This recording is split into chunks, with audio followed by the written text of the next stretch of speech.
ഒരു metal ഡ്രമ്മിൽ methanol ഒഴിച്ച് കത്തിച്ചാൽ drum rocket പോലെ കുതിച്ചുയരുമെന്നാണ് കിംവദന്തികൾ പറയുന്നത്.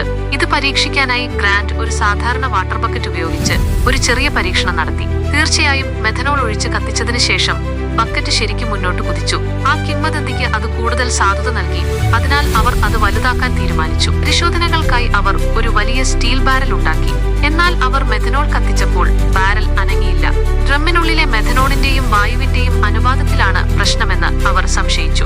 മറ്റു വഴികളില്ലാത്തതിനാൽ അനുയോജ്യമായ മെഥനോൾ എയർ മിശ്രിതം കണ്ടെത്താൻ അവർ ചെറുകിട പരിശോധനകളിലേക്ക് മടങ്ങി. അതേസമയം അവർ ബാരലിന്റെ എക്സോസ്റ്റ് നോസിലും നവീകരിച്ചു. ക്രമീകരണങ്ങൾ വരുത്തിയ ശേഷം ഫലങ്ങൾ നാടകീയമായിരുന്നു.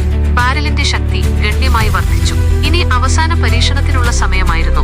ഒരു ക്രെയിനിന്റെ സഹായത്തോടെ അവർ ബാരൽ ലംബമായി സ്ഥാപിച്ചു. ഈ സമയം ബാരൽ ശരിക്കും ഒരു റോക്കറ്റ് പോലെ ഉയർന്നു. ഒരു വിദഗ്ധന്റെ സഹായത്തോടെ അവർ ഒരു സൂപ്പർ ബാരൽ കാർ നിർമ്മിച്ചു.